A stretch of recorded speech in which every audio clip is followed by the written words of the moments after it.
Hi, and welcome to week 8. Yay, it is the last week of this session, summer session, and I congratulate you for getting this far. I'm sure you are thrilled that we're at the finish line, and you're going to complete the remaining activities this week. So I'm going to walk you through those activities in this video. The first activity, of course, is viewing this video, and that is what you're doing now. Just a reminder that you're going to submit your e-portfolio, which is also your final exam, on this Wednesday, July 27th, by 11:59 p.m. Now, please make sure that you have showcased, excuse me, your major assignments. You're going to add some short reflections for each of the assignment and a page of resources you have as a teacher who uses children's literature in the classroom. Those resources could come from the course, maybe through Blackboard and you found some resources that you really liked. Maybe they are resources that you found along the way while you were doing some of the research for this class. Or maybe they are just resources you've had for a long time and that you've collected in your desire to be a teacher. You're welcome to use any of those. Now, don't forget to include a 2-minute screencast to respond to the screencast questions in this assignment. Those questions are: which major assignment was the most fun for you, or the most interesting, or that you had the most fun with?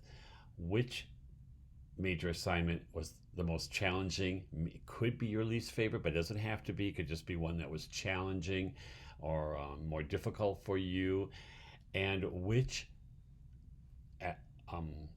major assignment or activity, you can use that as well, was the one that best represents you as a classroom teacher.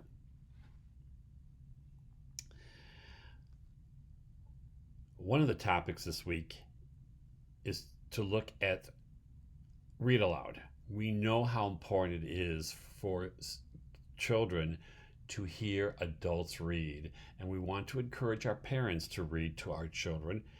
You will be reading aloud to your students in the classroom as a classroom teacher, but I have chosen 3 websites. You can choose a website of your own if you'd like, and what I would like you to do is to compare and contrast the 2 websites that you pick. So you're going to pick any 2 websites here, or one of these, and any website that you have found, and you want to compare them.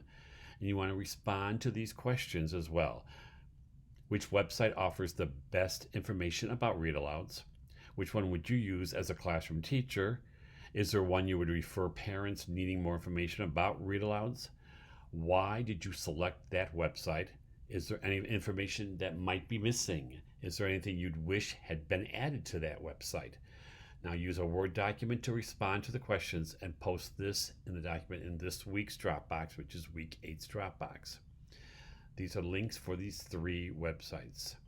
You also will look at an article which actually comes from the Reading Rockets website, and you're going to create a summary or reflection incorporating any ideas that resonate with you as you read the article. You're going to share your reflection in the Dropbox. That's this week's Dropbox, of course. This link takes you to those articles, and you can pick one of those articles. We're also talking a little bit about literature within your instruction. And if you take a look at chapter 12, this chapter discusses many ideas to use literature within your instruction.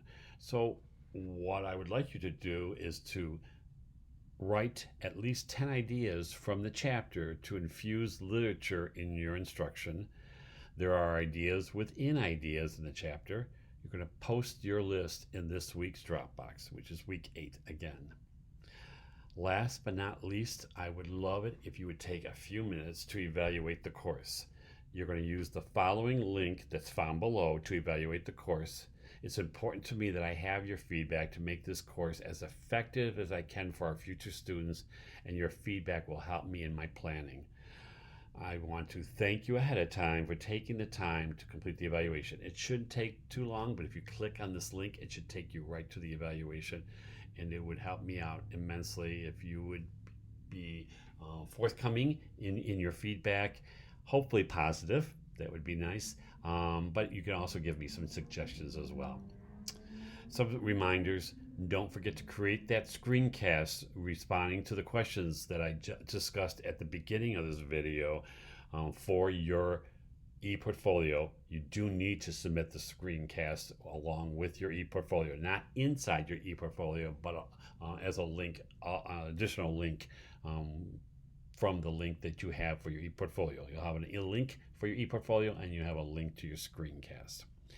And then I've just written a little thank you note here for all the work you've done this session. I know it's not easy. I know people have been sick. People have had family issues that you weren't anticipating whatsoever, and you still made it through.